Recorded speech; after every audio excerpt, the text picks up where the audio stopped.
कण कण में ईश्वर व्याप्त है, हरि व्यापक सर्वर्थ समाना, प्रेम ते प्रगट हो ही मैं जाना। इसके कई प्रमाण हैं। अभी 50 वर्ष पहले इस धरती के ऊपर एक अवतार और हुआ है।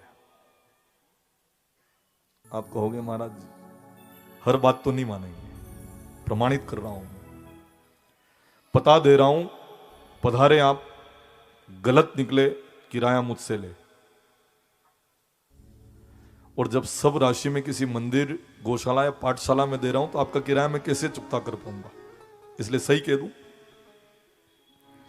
अपने इस मध्य प्रदेश में एक जिला है आगर, और अग्रवाल समाज के लोग बहुत ज्यादा तादाद में वहां पर रहते हैं। सरपोई वालों का नोहरा है ना, सरपोई गांव है, हो सकता है यहां की किसी की रिश्तेदारी भी हो आगर में। आगर से 3-4 किलोमीटर की दूरी पर सोयत रोड के ऊपर, मुख्य रोड से 1 किलोमीटर अंदर एक बाबा बैजनाथ जी का मंदिर है। दर्शन किए? हाँ, कह रहे हैं कि दर्शन हुए। उस बाबा बैजनाथ जी के मंदिर में नंदिकेश्वर के पीछे एक बहुत बड़ी इंसान की प्रतिमा विद्यमान है, विराजमान है, वकील साहब की। और नीचे लिखा है जय नारायण जी वकील साहब।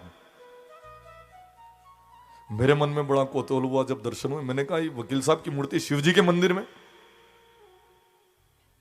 भाई शिव जी के मंदिर में वकील की प्रतिमा, क्या इन्होंने इस मंदिर को बनाया कि नहीं महाराज? तो फिर क्या इतिहास है? तो पुजारी जी ने कहा महाराज ये जो है ना बैजनाथ भगवान, इनके परम भक्त थे जय नारायण जी वकील साहब। इतने भजनानंदी थे कि कभी कभी भूल जाते थे। कामी क्रोधी लालची इनसे भक्ति ना होए, भक्ति करे कोई सूरमा, जाति वर्ण कुल खोए। अपने आप को भूलो तो भक्ति होती है, कभी कभी अपने आप को भूल जाते थे। और इस दिन इनके पक्षकार की तारीख थी, और उस दिन भजन में इतना आनंद आया कि 4:30 बजे तक भजन गाते रहे। भजन गाते गाते 4:30 बजे जैसे समाधि टूटी, अरे आज तो तारीख थी। उस 3-4 किलोमीटर के फासले को तय करके 15, 20, 25 मिनट में वो आगर पहुंचे, अपने पक्षकार को ढूंढा और पूछा क्यों भाई आज मैं तारीख पर नहीं आया, क्या हुआ?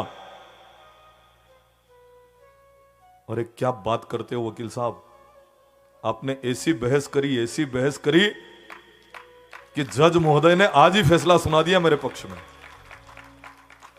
विश्वास नहीं हुआ वकील साहब को, विश्वास नहीं हुआ जय नारायण जी को। वो गए, जज से कहा महोदय आप मैं आज उपस्थित नहीं हो पाया, एक मामला था आपके कचहरी में, एक मामला था, क्या हुआ उसका? जज महोदय ने कहा क्या बात करते हो वकील साहब, अरे भोलेनाथ के भगत हो तो उनकी प्रसाद तो नहीं खा लिया आपने? कहीं भांग वगैरह तो नहीं चढ़ गई आपको?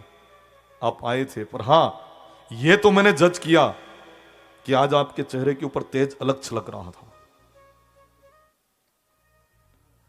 आज आपकी वाणी में इतना प्रभाव था, मैंने पहले कभी नहीं देखा। और आज ही मेरी इच्छा नहीं थी कि आपके पक्षकार के पक्ष में फैसला सुनाऊंगा, पर न चाहते हुए आपके पक्षकार के पक्ष में मुझे फैसला सुनाना पड़ा। और जैसे ही ये बात सुनी, वकील साहब भजनानंदी थे, आस्तिक थे, समझ गए कि मेरा रूप लेकर मेरे भोलेनाथ ने कचहरी में आकर केस लड़ा है। सनद जमा करवा दी, वहीं से काला कोट उतारा, और बाकी का जो शेष बचा जीवन था बस भोलेनाथ की भक्ति में व्यतीत कर दिया। इसलिए भोलेनाथ के मंदिर में एक वकील साहब की प्रतिमा स्थापित है, जाकर देखें आप।